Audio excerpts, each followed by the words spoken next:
Good evening. My name is Robin Muir. On behalf of the League of Women Voters of Kitsap, I want to welcome you to this evening's forum for County Commissioner District 3.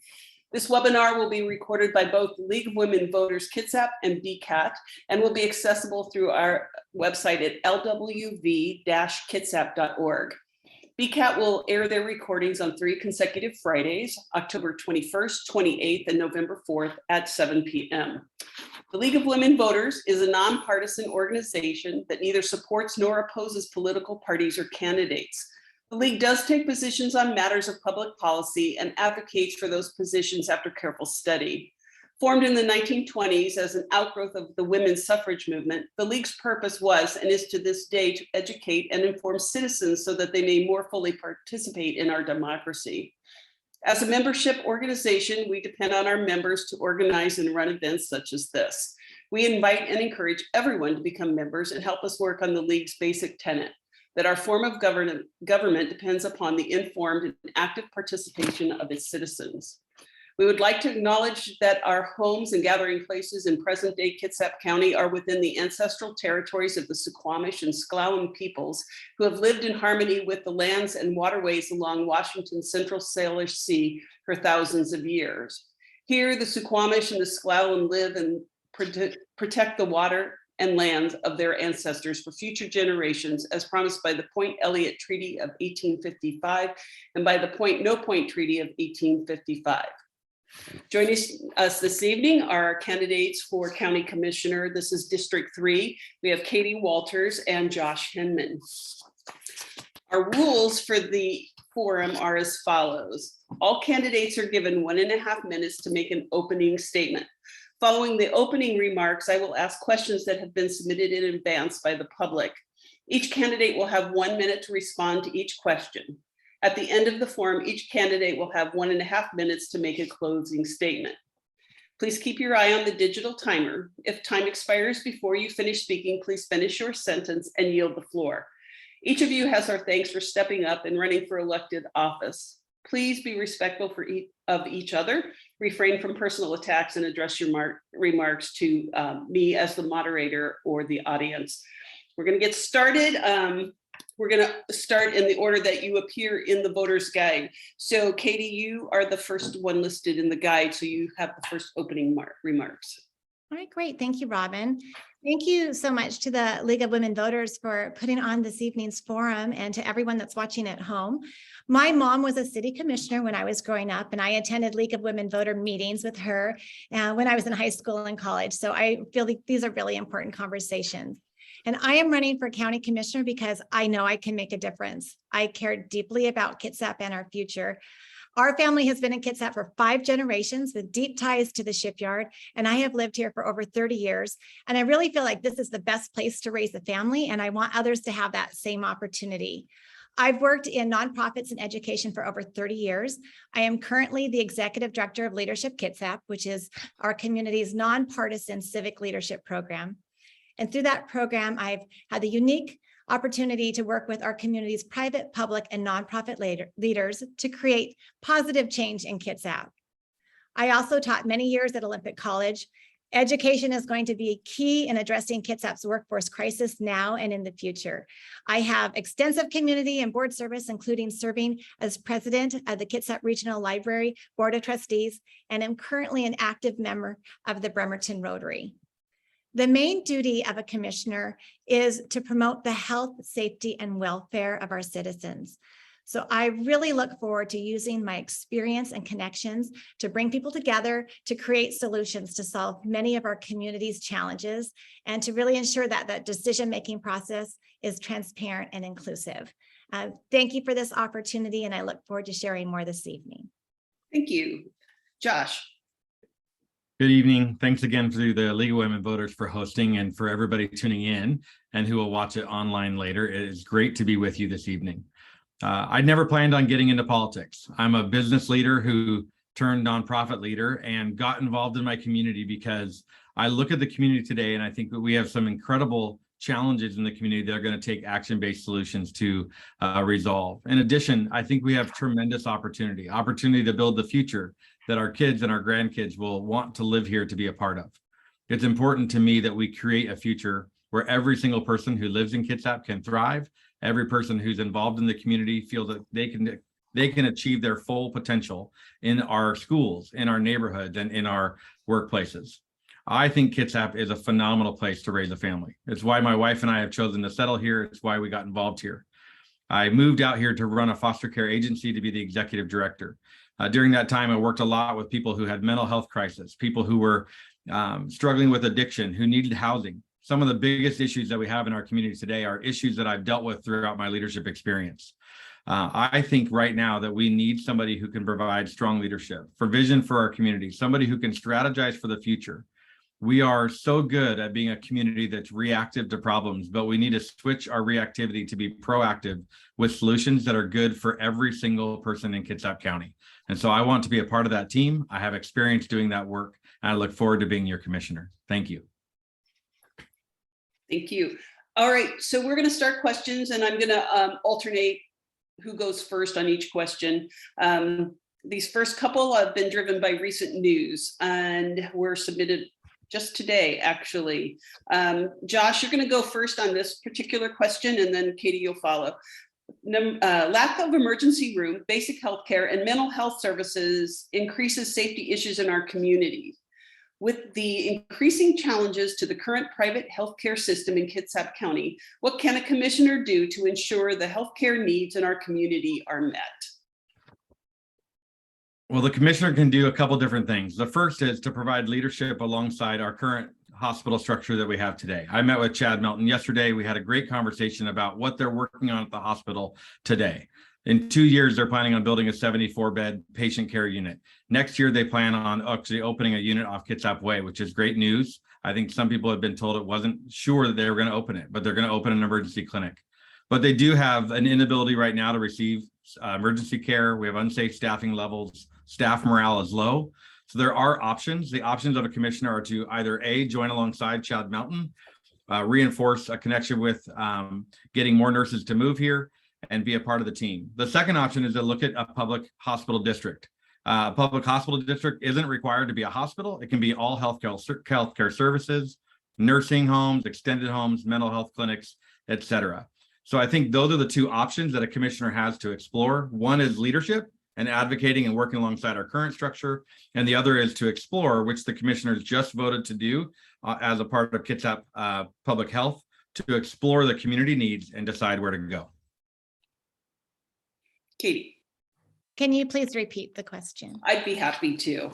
Lack of emergency room, basic health care, and mental health services increases safety issues in our communities.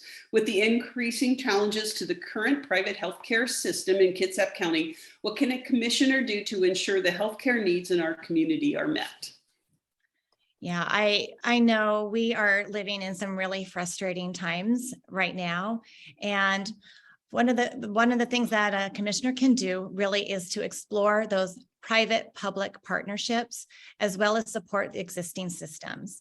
So part of the existing system right now is really supporting our frontline, very strained frontline workers, and how do we get them the support they need? Part of that, I think a short-term fix is to fix that workforce crisis. To me, that is expanding nursing and medical assisting programs at Olympic College. I know that they're working right now to bring some additional programs to the college. There's already nursing students that want to get in that are not able to get in. As Josh mentioned, there is the opportunity to explore a public hospital district and to bring, again, that public service and private industry together for more options for equitable, safe, affordable emergency and urgent care.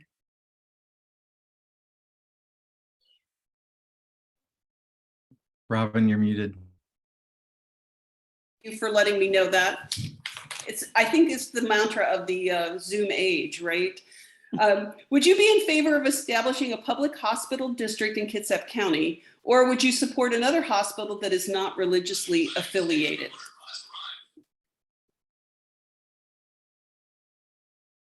And Katie, you will go first on this one. What I learned today in exploring this topic more and I have to say, I didn't really understand this very well, is that a public hospital district does not necessarily mean a county hospital. And I really thought that was probably what it was. And maybe most people don't know that, but hospital districts are authorized to deliver any service to help people stay healthy, physical, as well as behavioral health. And like I mentioned, those that are exploring this idea really want to bring a partnership between public service and private industry. And there's talk about more equitable, safe care. So I think this is really interesting, and I would not take it off the table. But I think that there's a movement right now. Again, I think my concern falls for those frontline workers and getting them the support they need right now. Josh.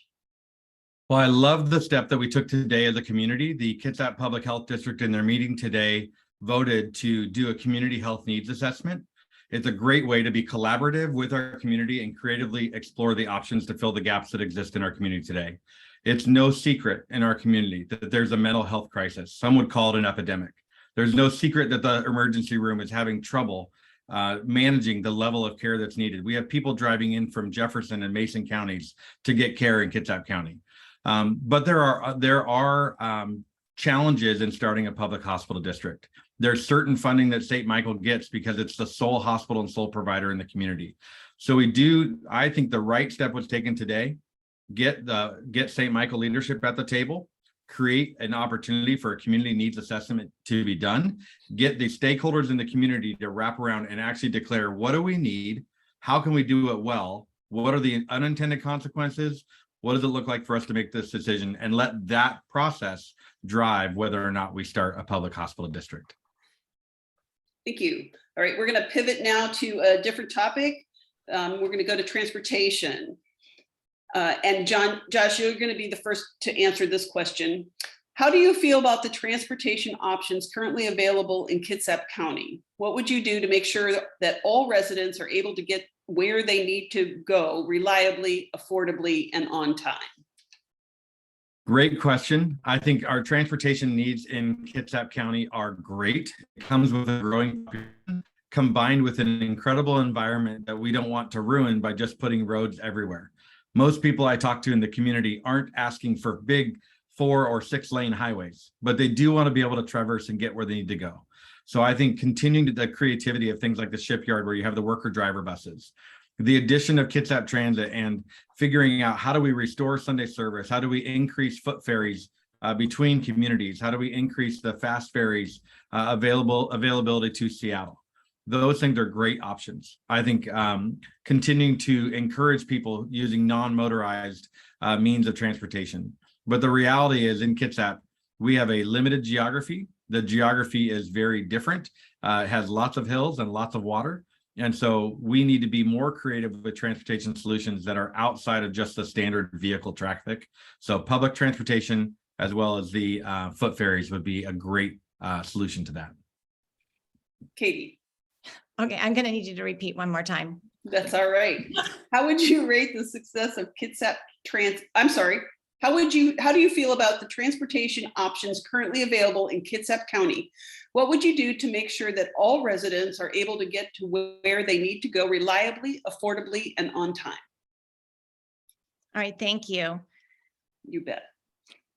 So what I think about the transportation options in Kitsap County is that we live in a very diverse area and we have unique transportation. Like, we're one of the areas that we have ferries, so we can transport by water as well as roads and buses. And so the coordination, I think right now is strained. And I have a son that commuted to Seattle on the fast ferry. And then there's sometimes when workers are getting strained over in Seattle because there isn't the adequate cooperation between the state and local ferries. So I think that's something that we could consider, as well as bringing on more buses. We need to get people to work. And I had conversations with Kitsap Transit. I know that they've had a worker a driver shortage, and that's coming back online. They've hired people, there's incentives. So those are some of our challenges. So we have a little ways to go. Thank you. All right, continuing in this same topic, Katie, you'll go first. How would you rate the success of Kitsap Transit's Fast Ferry program? Would you like to see it expanded? And if so, what new routes would you like to see? I find that the Fast Ferry is very successful. And in fact, I remember I used to take it like years ago and before it was shut down and brought back. So I'm glad that we have the ferry system, the Fast Ferry system, because I'm also thinking that it is relieving some traffic on Highway 305. I used to do that commute between Silverdale and Bainbridge daily, and it's easing a little bit of that by having a Kingston Fast Ferry. So I would like to bringing more on. And I think also a really interesting idea have transit between Bremerton and Silverdale, bringing kind of more back that mosquito fleet idea. And also, I think it would also enhance tourism as well. I think that's one of the aspects of our ferry system that we forget, that is also a big tourist draw for people, bringing them into their community. But anytime we can connect our communities and get people to work, especially the shipyard, without having to take their car, would be beneficial. Thank you. Josh? Oh, You're on mute. I'm on mute. I think thank you. I think the fast ferries have proven to be a wonderful addition to our ferry system here in Kitsap. I mean, they run now from Kingston and Bremerton to downtown Seattle. I believe, if I remember the numbers right, since February, about 15,000 riders have ridden the fast ferry. Their service reliability is 97%, which is pretty incredible when you compare it to the standard ferry traffic that we're experiencing today. I think they have 96% on time rating for the fast ferries. So if you are an employee in downtown Seattle and you're using the fast ferry for your commute, it gives you a lot of confidence that you can get there on time and get home on time at the end of your day. And I think that's really one of the things that the fast ferry did, is for a family person, somebody who goes to work in Seattle and wants to get home to be with their partner, their spouse, their family, they can now count on the fact that they aren't going to be spending 2.5 hours or 3 hours commuting on the ferry, but they can cut that time down to an hour and actually get more family time here in Kitsap. Okay, next question. Josh, you'll go first on this one. What type of expansion would you support or propose for public transportation in Kitsap County? Is it time to bring back the mosquito fleet to ease congestion on our roadways? No, I don't know if it's time to bring back the mosquito fleet. I don't think I'm qualified to make that call quite yet. I'll admit that I don't know enough about what that would cost and what that would entail for us to make that decision tonight. What I would say is, I think, research shows that when you can get to communities in 15 minutes or less on public transportation, the ridership will go up and people will utilize it. We currently don't have that in Kitsap because we're such a massive geography. And so I think of the stories of people that I know. I did some nonprofit work with a woman and her family who lived up in Knollwood behind the dealerships in Bremerton. And it would take her 1 hour and 45 minutes to get from her home to Winco to go grocery shopping. So she couldn't actually buy frozen food at Winco to take home because it would thaw by the time she got there. And so we have got to be able to, it especially affects people in poverty when bus transportation is not reliable and it's not quick to get to your homes. So if we want to provide a community where people in poverty can get great jobs, can go to the grocery store, and can take their kids to school, we need to improve our public transportation. Thank you. Katie? I believe this question is about bringing back the mosquito fleet. It's that, and would you, what kind of expansion would you support or propose for our Kitsap Transit in general? All right, so I think that expanding the mosquito fleet should be part of our strategic plan as we're preparing for this explosive growth, right? We're planning for 70,000 more residents in the next 20 years. It's definitely something we should take consideration for as we plan for our future, for long-term. Immediate need, though, I believe we really need to get more buses online. We need to be able to get people to work. Those that don't have cars absolutely need to be able to be able to get their families to the doctor, to places. So I think expanding our transportation options is really going to be important. Thank you. Next question. Katie, you'll go first on this one. Our county population has been growing rapidly. Do you think we have the infrastructure, schools, roads, parks, et cetera, to support this growth? What would you as a commissioner do to make sure we protect our quality of life while building new homes and welcoming more residents? Well, thank you, Robin, for that question. I don't think we're quite ready for that, for our explosive growth yet. And so we really do need to invest in infrastructure ahead of this growth and plan for it, and to expand our transit, our roads, our sewer, our water, and current residents shouldn't really be burdened with this cost of growth. We need to have growth pay for growth with impact fees, environmental mitigation fees, and really be thinking outside of the box to keep this density where the density belongs. And so that we can preserve the beautiful green spaces and expand our park system. So build where we already have unproductive land. We have opportunities for a lot of infill and putting the residents where the services are as well. Thank you. Josh? Yeah, I believe that the statistics say that we grew about 9% in the last 10 years or so as a community, from 250,000 people to the 275 or so thousand people that we have in Kitsap today. And we're projected to keep growing. We're currently 7,000 housing units short in Kitsap County. So we do need to address our infrastructure. The challenge with addressing infrastructure via impact fees and some of these fees are that those fees actually get passed along to the home buyer. And it becomes very expensive, and we're already struggling with housing affordability. A way to produce more affordable housing is to allow for developers to get a faster track permit time so they can reduce the cost of holding money to be able to get housing in our community. But we do also need to address infrastructure, which is why building downtown in our urban growth areas is so important. More apartments and more condos and townhomes that are interconnected in our deepest core, that will give us more supply, which will actually level out to equal the demand, and more supply in a simple supply demand economy scenario will actually reduce the cost of housing, and we can keep that in our main infrastructure base. Thank you. Following up on the last question, what do you think can be done to improve infrastructure, mostly roadways, to help deflect some of the issues associated with rapid growth? Josh, you're first on this.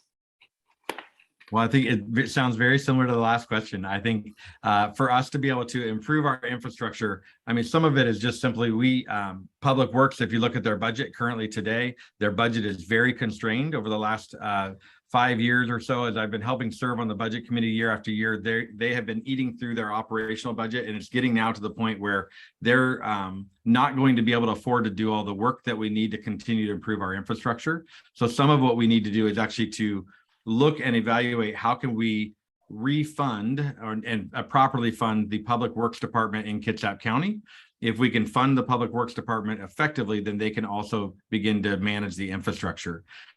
So some of our limitations are simply that they don't have the funding. Part of that funding goes to the Sheriff Department. The Sheriff Department gets $2.9 million of the taxpayer dollars on property taxes that goes into the Public Works Department, actually goes to the Sheriff. And so the Public Works needs that money to balance out. The Sheriff needs that money to keep us safe. So we have to figure out a solution for how to fund either one of those to get proper infrastructure built. Thank you. Katie? Please repeat. Yes, we're just kind of following up, and you can elaborate on from before. What do you think can be done to improve infrastructure, mostly roadways, to help deflect some of the issues associated with rapid growth? All right, so with roadways. So development that is environmentally sensitive, economically viable, and community oriented and sustainable is super important, including our roadways. And so if we can promote compact transit oriented urban communities, that would also keep the transportation in the urban core, and also creating these walkable, bikeable neighborhoods, thinking of community as building communities around with each other. I think part of the way that we can help support roads is really with those partnerships. I think we're talking about the Gorst Coalition and that whole road mess. I think a lot of the funding can be there from the federal government, especially in this current infrastructure package. So really looking at those opportunities for writing grants and obtaining some of that extra money beyond just what we have within our community. Thank you. All right, next question. Proposed new development is taking place in downtown Silverdale that will mean the elimination of Linder Fields. How would you mitigate the loss of those fields? Okay, well, I'm not sure if the reason that there's lots of those fields, but we just gained beautiful fields just right up the street with the Central Kitsap high school and middle school. So I think the benefit of the opportunity to get a catalyst to redevelop downtown Silverdale, and I know that's a loss of those fields, but we have beautiful new fields just right up the street, as well as at Clahalia and Olympic High School.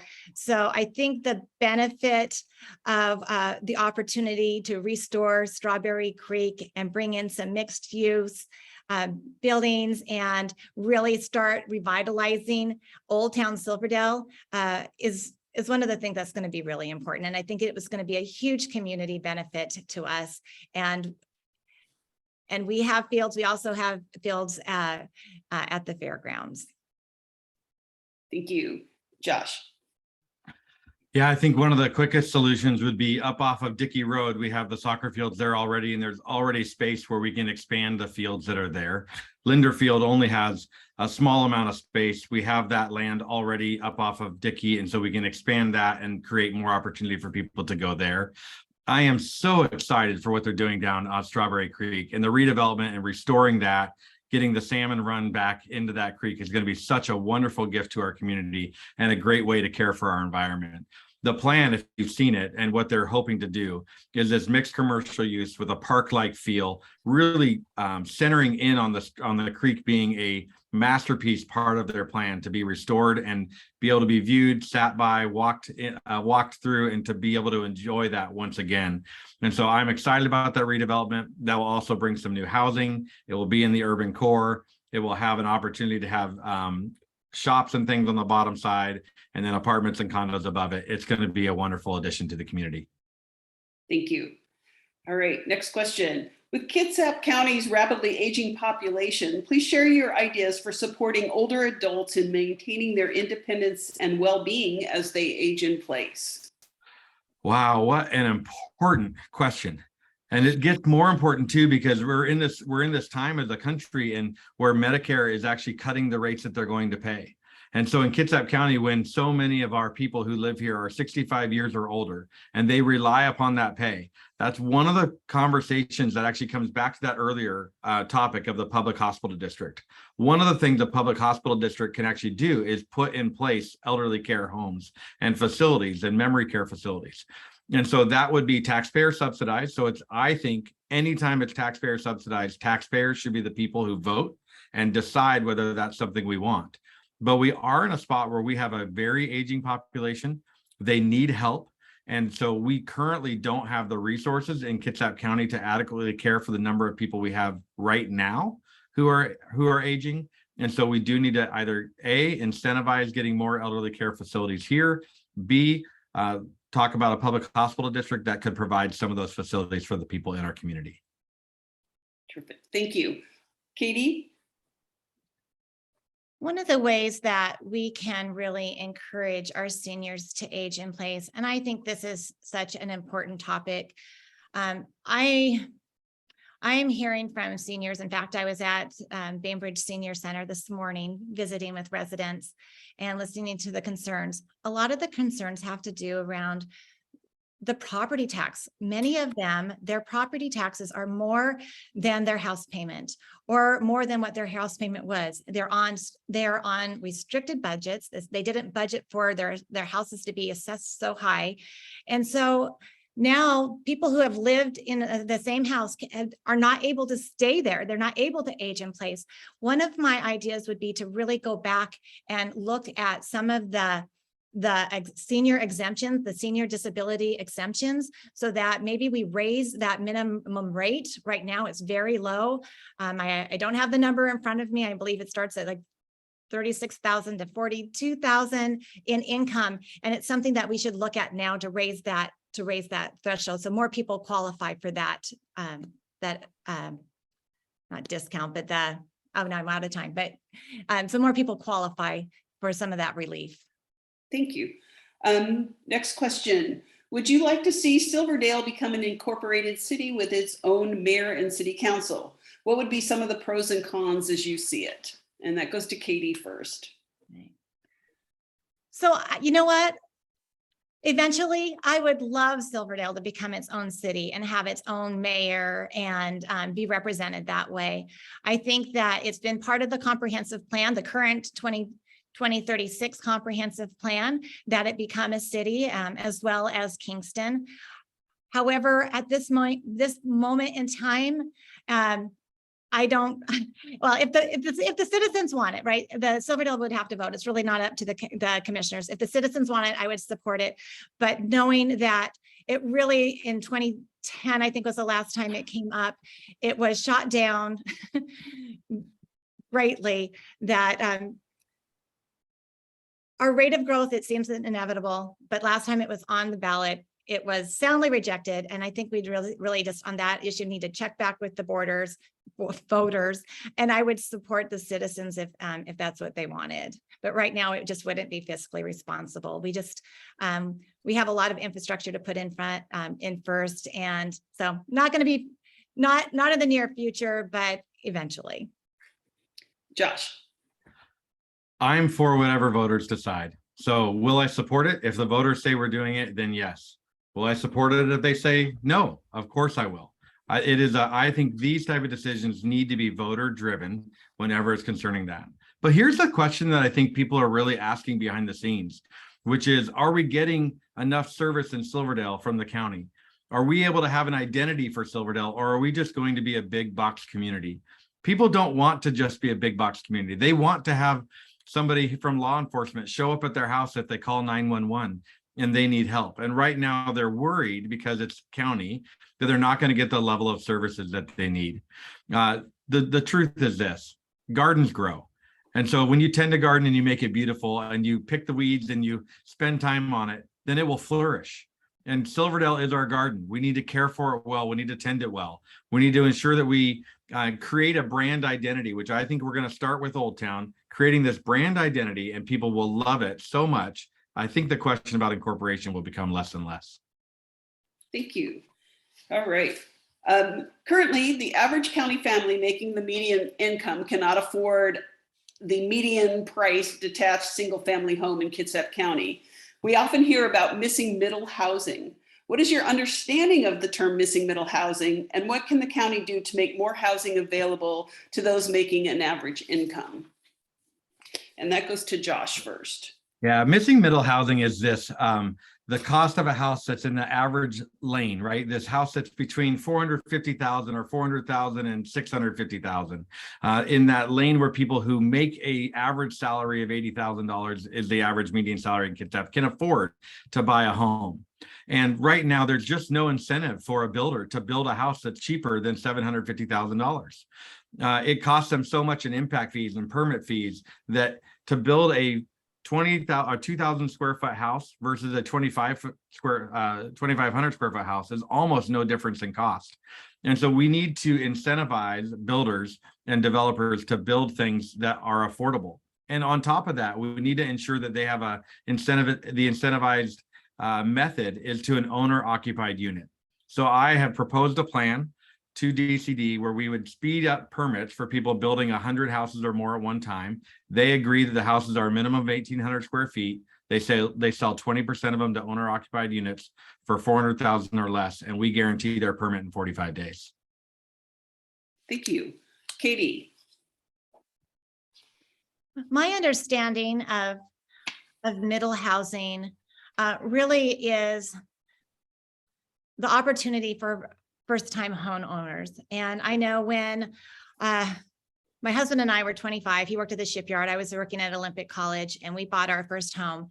that is just not a possibility for my boys that are like my son that's 25 right now. And so the missing middle housing is an opportunity for people to get into that market.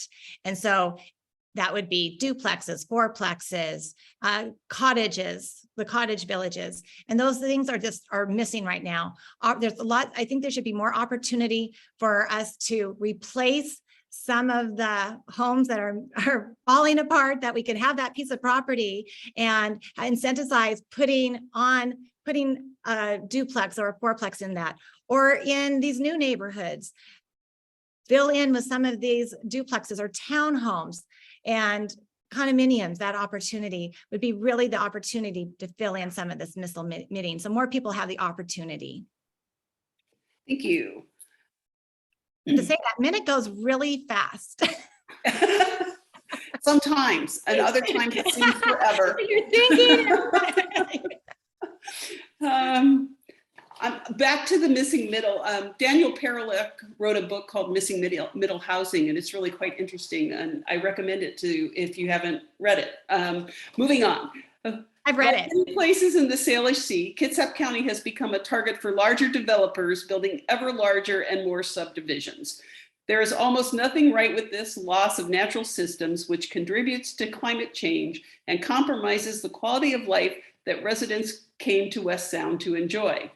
KRCC's goal for future development is transit-oriented, housing near services and transit options. This is not happening. What is your plan to correct this? And Katie, you get to go first on this. That's a big question. And I really do encourage upzoning near areas near transit. I think Bremerton has done a good job of upzoning near the ferries. I think we need to look at for our other communities and really have the opportunity to, as we're planning out our community, to build that into part of our plan, to have the transit centers near all of the building. But what's going to happen is right now, we don't have a master plan for Silverdale. All of this building is going on and there isn't really a plan. So what we really need is to have a coordinated effort where we bring everyone together so we can discuss what we want, the ports, the small business owners, the schools, and have a dedicated community planner for our central core so that we can actually make that happen, so that we're actually able to put this density near transit. Thank you, Josh. I think some of the work that we're doing right now is such a great example of what we want to see going forward. We have this new transit center coming to the top of Ridgetop. We put a new transit center in East Bremerton where all the apartments are being built across the street. And we are learning. I think we're actually starting to implement some of these really great solutions that's doing exactly what's being asked. So whenever you can combine these transit centers and housing, you're going to see flourishing take place. But we have to do this in cooperation with increasing our transit availability from the public sector. So it's one thing to put a bus transfer station in next to a bunch of homes, but if those buses don't run often enough that people can take them to work or school or to go grocery shopping and get home on time, then you didn't actually accomplish the purpose that was designed. So the 2024 comp plan that's going to determine our next 20 years of vision for Kitsap is the right time and the right place to address this issue. This should be a topic that is on the conversation block and ensure that as we're developing more and increasing our transit in the comp plan, we address this exact issue. Thank you. Next question. How would you address homeless encampments in public places and parks? What proposals would you make to help homeless individuals find more permanent housing? Josh, you're first on that. Yeah, what an incredible conversation this is. One is I want us to be a community that has empathy, that recognizes that when someone is homeless, they're a person and they need help. And I don't want us to ever lose sight of the fact that this is a real person with a story and a life experience who's sitting in front of us. And I think that can sometimes get lost in the conversation. But on the other side, I think we have to establish as a community, do we want to have a common shared set of values across the community? I think what people are actually less upset around homeless encampments, they're more upset that there's massive drug use, that it's turned into danger to walk along the Clear Creek Trail, that people have barbecues out in the woods and they're starting fires. And so we do need a safe place for them to go. We just built Pendleton Place. That was a great private-public partnership with Kitsap Mental Health as well as the government. And then so some more creative housing like that. Housing first is the best model I've seen, but it has to come along with a behavioral component where people are expected to actually live up to the community values that we've declared in Kitsap. Thank you. Katie? Can you please repeat it to make sure? I have- Sure. How would you address homeless encampments in public places and parks? What proposals would you make to help homeless individuals find more permanent housing? Well, I think the county is doing a very good job right now in addressing those encampments. And I know people are like super frustrated because it just doesn't seem to be moving along as fast as we like.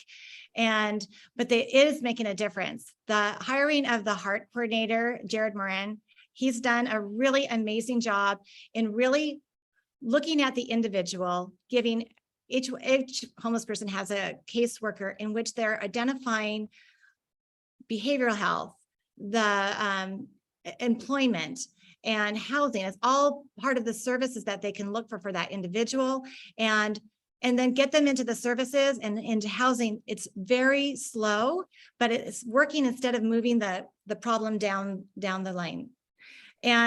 But there's lots of frustrations that come along with that as well, and that we all need to come together to work with. One of the things that we're doing I'm gonna run out of time, but it's addressing it as a whole. It's not acceptable for these people. It's not safe for them to be in our parks. So we do need to help and continue moving that process forward. Thank you. Moving on, this is a different topic. What type of support would you be in favor of for small businesses still reeling from the pandemic? And Katie, you're first on that. Some of the support, I think there's some really interesting grant opportunities that are still available. I know right now Representative Tara Simmons is working with the Greater Kitsap Chamber on a grant for those small businesses that did not receive the PPP funding, and looking towards specifically women-owned, people of color businesses as well. So there's still some opportunity to help those businesses. I also think shopping local is very important as we're heading into the holidays. Let's support those small business owners. The Chamber is doing a really great job of helping to promote small businesses. We need to support them. We need to instead of clicking an Amazon cart, to really think of how we can support our local businesses to keep them in business, and to flourish and bring in some more opportunities. There's a lot of incubator ideas going on with KEDA, with KCR, to support our entrepreneurs as well, and to keep people working. Thank you. Josh? Well, the number one thing affecting every single small business today is the ability to find a qualified employee who wants to work. And so our continued effort as a community to do community job fairs, workforce development, to put in touch employers with people who want to work is one of the steps to helping people recover. The second is, as a community, we could begin to highlight small businesses, and working with chambers, working with Rotary clubs and Lions clubs and the service clubs in our communities to start to highlight the small businesses in our community who are doing great work. I find so interesting. Often people are unaware of incredible small businesses in our community. I was just talking to someone yesterday and she said, "Have you heard about the new Vietnamese restaurant in Silverdale?" And I had not heard about it. And so our family is going to try to go and check it out and eat there. And I think the more that we can start conversations about the small businesses, really it is a word of mouth market. And so we are responsible, the citizens of Kitsap, the people who live here, to spread the word about the small businesses in our community doing great work, and then to support them. All right, our last question. What will you do to connect with constituents in District 3 to learn about their concerns? And Josh, you're first on this one. Well, one of the things I've been doing is I've been going to every single public event possible. I think both of us have, and just being present in the community. But a unique thing that I've done that I have just found that has made a big difference for a lot of people is I've been giving people my phone number and my email address. I've been actually responding to people when they email. And I've heard from so many people, it's been so long that we felt like we could get in touch with a community leader, and we desire to be able to have a conversation, to have coffee. I've drank way more coffee than I've ever drank before. I'm going to be awake until Christmas time because I've been just having coffee with community members. And I think people want to be heard. So I think a huge opportunity for communication is via social media. It's so hard when people learn about what's happening in the community from a neighbor or a friend who happens to be in the know, rather than having a central point of communication as a community. We have communication people on staff at the county, and I'm surprised at the lack of communication that exists because we employ those positions. We have to improve our community communication if we want to have a community that is involved in what we're doing. Thank you. Katie? Well, I too have been loving being out there and seeing people. I feel like I've done this for years and that I've already been out there, but I think there's a few things that a county commissioner could do to increase communication with constituents. One would be to hold office hours in a centralized area. I would suggest the new Silverdale Library to be accessible to those that want to talk to you in person. And there's going to have a coffee oasis, so there could be a coffee element as well. I think also improving the county website is going to be really vital. I find that it's very, it's difficult to have to navigate the county website. There really needs to be a coordinated effort for communication. And as part of that would be to have a easy access point. Also, I think there needs to be some improvement with Kitsap One. Maybe it's a staffing thing, but it's really hard to even get through right now to access your government. So office hours and improved internal communication as well. Thank you. All right, we're ready for our final statements. So Katie, you get to go first on this. You have 1.5 minutes. I'll let Josh first. No, Was Josh supposed to go first? I'm sorry. Yes, Josh. Oh, I'm sorry. I thought you said Katie. I think I was mistaken. It should be. Well, I would love to go. Well, thank you so much for hosting the conversation, for having us in an evening to spread, just make aware the community of who we both are and the answers to our questions. I can't thank you enough. I appreciate the opportunity. I've lived in Kitsap for over 10 years. I fell in love with the community, but I grew up right next door in Pierce County. So I'm a local kid who wants the best for our community. I want my kids and my grandkids to grow old here. I want to retire here. We bought a house that we thought we would retire in with a plan to stay. But we have a lot of things to improve on in Kitsap, a lot of opportunities that lie in front of us. I want to be a part of bringing a trade school to Kitsap, expanding the partnership either with Olympic College and our trade school that we have for high school students, or building something out with Circuit of the Northwest. There's an opportunity to be able to train up this next generation of trade workers in Kitsap County, and everybody I'm talking to who plumbers and electricians need that. I think there's an opportunity for us to improve our public safety, to figure out a better way to fund our sheriff departments and our court systems to be able to properly manage the crime in our community. Small business owners are losing money every single day because people are walking out of their stores with stuff in their hands and they can do nothing about it. Our fiscal forecast is not as great as it once was. The county is actually expecting less income next year than they have this year. I have the skills, the ability, and the knowledge to be able to help lead us into the future, despite the fiscal forecast, where we can recognize our opportunity and still have growth for our community. Thank you. Katie. Thank you so much again to the League of Women Voters for organizing this forum, and for those who are viewing at home. I'm really passionate about fostering and empowering more women leaders in our community. And I decided the best way to do that really was to lead by example. So that's why I'm here. I'm a seasoned executive in the nonprofit sector, and I'm an expert in creating civic engagement and collaboration. I've been doing that for years. I've been deeply involved in our community, and I really know Kitsap. And I do believe that this is one of the most important local elections since calling Kitsap home in the last 30 years. We're in the middle of a worker shortage, which, I mean, that is huge. It's affecting everything, and a behavioral health crisis and a housing crisis. And honestly, life just costs more right now. So who we elect is really important. And I have the experience and the relationships to build partnerships and bring people together to really find solutions. And I want to work with you to develop community-based solutions for sustainable growth and development that really balances our beautiful natural environment and our high quality of life. So I spent decades in educating and empowering community leaders, and I know I can bring that to our community. So thank you again for this evening. Really appreciate this opportunity. Thank you. And I think the League of Women Voters is always willing to help spread the word or get out information from the county council at any time. So we are there, and that is our job to inform.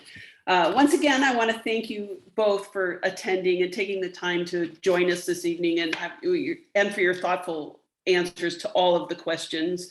We think a well-informed electorate is critical to our democracy, and events such as this are one way to learn about those who choose to run for elected office. So here's our PSA. The general election is November 8th. Ballots will be mailed October 21st, which is Friday, and the drop boxes will be opened as well on that same day. Be sure to drop your ballot off by November 8th at 8 p.m. or have it postmarked by November 8th if you choose to mail your ballot. Information on candidates and issues can be accessed at vote411.org or in your voter pamphlet, which you should have received in the mail. The pamphlet can also be accessed online at kitsapgov.com/auditor. On behalf of the League of Women Voters of Kitsap, I would like to encourage everyone to vote. And thank you so much. Thank you. Thank you. Great. Good night. Good night.